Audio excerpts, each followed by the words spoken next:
की भारत माता की Mehbooba Mufti Mehbooba Mufti Mehbooba Mufti Mehbooba Mufti BJP BJP BJP BJP BJP Bharat Mata की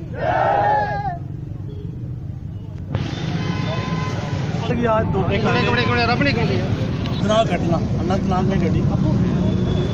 यात्री जहाँ पर 7 यात्रियों को बेरहमी से मारा गया। इन 70 वर्षों में बहुत सारी लड़ाई बहुत सारे पंगे हुए, लेकिन ये पहली बार हुआ कि गाड़ी में से निकाल के उनको गोलियों से भुना गया।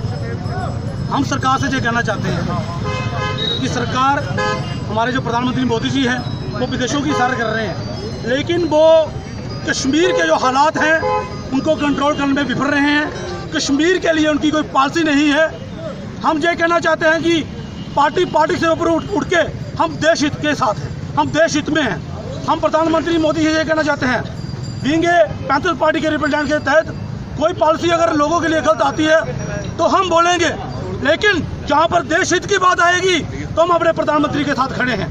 प्रधानमंत्री जी बहुत भाषण हो गए, लेकिन आप आर पार की लड़ाई कीजिए। लगातार हम देख रहे हैं कि 2.5 वर्षों में जब से पीडीपी और बीजेपी की सरकार बनी है, वहाँ पे पत्थरबाज, वहाँ पे अलगाववादी जो अपने मुसूबे में कामयाब हो रहे हैं। हमने बार बार बोला कि जो गिलानी है, जो बाबा उमर फारूक है, जासिम मलिक है, शबीर शाह है, इन लोगों को Z+ सिक्योरिटी दी गई है। इन लोगों को सिक्योरिटी वापस होनी चाहिए। हम सब जानते हैं कि ये जिहाद के नाम पर लोगों को भड़काते हैं। ये पाकिस्तान इनको स्पॉन्सर करता है, पाकिस्तान इनको पैसा देता है, और सरकार ने अब तक इनकी सिक्योरिटी वापस नहीं ली। हम ये कहते हैं कि आज तक हजारों लाखों कत्लेआम हुए और जितने भी नौजवान मरे उसमें सबसे ज़्यादा जो सेपरेटिस्ट लीडर है इनकी इन्वॉल्वमेंट है। सरकार इन पे एक्शन क्यों नहीं देती? एक आदमी एक कत्ल करता है तो उसको फांसी की सजा होती है। इन लोगों ने हजारों आदमियों का कत्ल किया, लाखों आदमियों को भड़काया, लेकिन आज तक इन पर कोई कार्रवाई नहीं होती। हम ये कहना चाहते हैं कि जो ये 7 आदमी मरे ये हिंदुस्तानी थे, और हम ये कहना चाहते हैं, हम बार बार बोलते हैं कि जैसे कि हमारे देश से आवाज़ निकलती है कि हम हिंदू राष्ट्र बनाएंगे, हम मुसलमान राष्ट्र बनाएंगे, हम खालिस्तान बनाएंगे। मैं ये साफ कहना चाहता हूँ अपनी सरकारों से और तमाम पॉलिटिकल पार्टियों से, जब आप कट्टरपंथी बातें करेंगे, लेकिन जो देश विरोधी ताकतें हैं वो हम पर हावी होगी, वो कोशिश करेंगी कि जहाँ पर डिस्टर्बेंस पैदा हो। हिंदुस्तान आज 135 करोड़ का देश है और जहाँ पर हर धर्म जाति के लोग मिलकर रहते हैं, और सबसे पहले हम हिंदुस्तानी हैं, और हमारा कर्तव्य ये है कि हम बीइंग इंडियन सबसे पहला हमारा कि हमें आतंकवादी को ख़त्म करना है, आतंकवाद को ख़त्म करना है। और हम ये कहना चाहते हैं प्रधानमंत्री जी से कि जहाँ पर आप देखेंगे पिछले 2.5 वर्षों से जहाँ पर जो डिस्टर्बेंस क्रिएट है, तो हज़ारों लोग जहाँ पर मर रहे हैं, और यात्रियों पर हमला होना एक हिंदू आस्था के साथ खिलवाड़ है और देश पर हमला होना है। हम ये कहना चाहते हैं कि उन लोगों को ट्रेस किया जाए, जैसा कि आपने देखा कि कल कश्मीर के लोगों ने आगे आके लड़ दिया।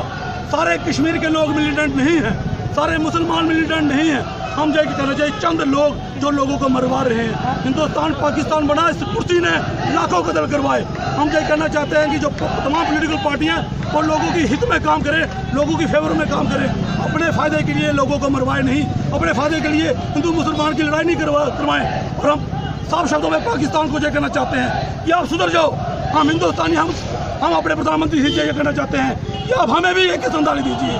हम बॉर्डर पे आके क्या, हम पाकिस्तान में घुस के मार गए पाकिस्तान को। और आज हमारा जो प्रोटेस्ट है, हम ये चाहते हैं कि जहाँ पर फौरन जहाँ पे एक गवर्नर रूल लागू किया जाए, और तुरंत जहाँ पर जो बीजेपी की सरकार है, जहाँ पर जो पीडीपी की सरकार है, ये जनता की उम्मीदों पर खरा नहीं उतरी है और ना ही ये काम करने में पूरी तरह से विफल रही है, और जहाँ पे गवर्नर रूल लागू किया जाए, और ताकि यहाँ पर शांति बहाल हो सके, और जितने भी जो अलगाववादी नेता उनकी सिक्योरिटी वापस ली जाए, उन पर केस कराया जाए और उनको फांसी की सजा होनी चाहिए। शुक्रिया। जय हिंद, जय भारत।